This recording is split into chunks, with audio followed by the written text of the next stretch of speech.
அப்படியே சேற்றை வாரி மூஞ்சில் அடிச்ச அண்ணாமலை. மதுரை மண்ணில் இருந்தபடியே ஆப்பு சொருகிய அமைச்சர் அண்ணாமலை.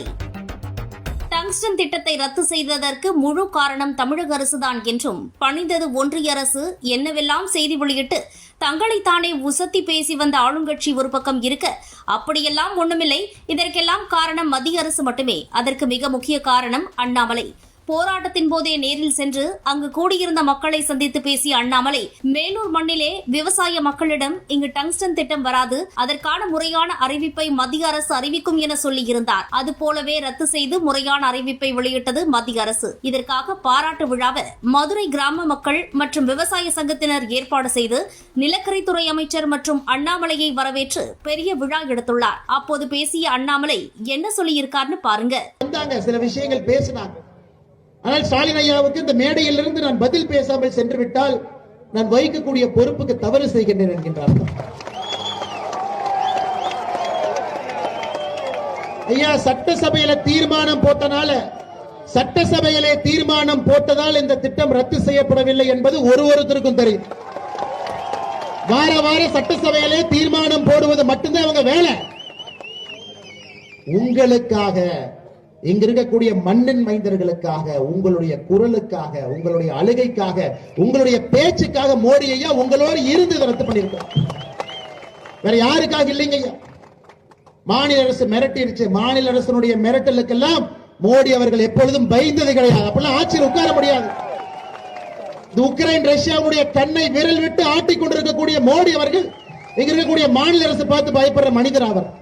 உங்களுடைய அன்பிற்காக பயந்து இங்கே வந்திருக்கின்றோம். உங்கள் அன்புக்காக, இந்த மண்ணின் மைந்தர்களுடைய அன்புக்காக இங்கே வந்திருக்கின்றோம். வேற எதுக்கு வரலீங்க.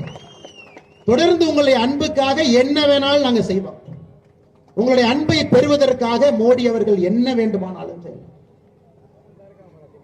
11,000 பேருக்கு மேல எஃப்ஐஆர் போட்டுட்டு மத்திய அரசு திட்டத்தை ரத்து செய்த பிறகும் எஃப்ஐஆர் வச்சு, அதன் பிறகு நான் ரத்து செஞ்சேன், எஃப்ஐஆர் ரத்து செஞ்சேன்னு சொல்றத, அதனாலதான் இந்த திட்டம் ரத்தாச்சுன்னு சொன்னா யாராச்சும் நம்புவாங்களா ஐயா?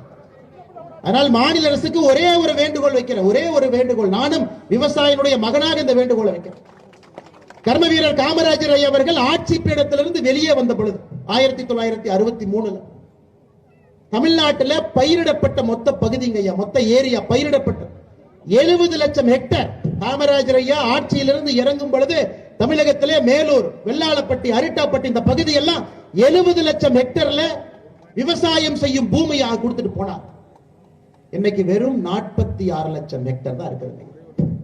24 லட்சம் ஹெக்டர் காணாம போயிடுச்சு. நாங்க சொல்லித்தான் மத்திய அரசு ரத்து பண்ணுச்சுன்னு சொல்றதுக்கு தமிழ்நாட்டில் போஸ்ட்மேன் வேணாம். அதை பாரதிய ஜனதா கட்சி நேரடியாக நாங்கள் செய்து விட்டோம். தொடர்ந்து உங்களுக்காக எப்பொழுதும் பாரதிய ஜனதா கட்சி உழைக்கும்.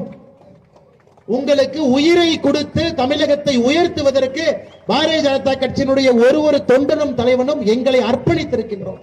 அதனால எப்பொழுதுமே மத்திய அரசு நீங்க சந்தேகப்படாதீங்க. கையெடுத்து கும்பிடுறது மத்திய அரசின் மீது எப்பொழுதும் சந்தேகப்படாது. எங்கேயாவது தவறு நடந்தாலும் கூட சுட்டி காட்டுங்க, 10 நாள்ல சரி பண்ணி கொடுத்தோம். ஏன்னா தவறு நாங்கள் செய்வதில்லை. செயலாளர்கள் பண்ணலாம், கிளர்க் பண்ணலாம், ஐஏஎஸ் அதிகாரி பண்ணலாம். அவங்களுக்கு தெரியாது மேலூர் எவ்வளவு பச்சைன்னு தெரியாது, 250 கோயில் இருக்கிறது தெரியாது, விவசாயத்தை சார்ந்து 2000 ஆண்டுகளாக மக்கள் இருப்பது தெரியாது. ஆனால் மத்திய அரசின் மீது நம்பிக்கை வையுங்கள், மோடி அவர்கள் மீது நம்பிக்கை வையுங்கள்.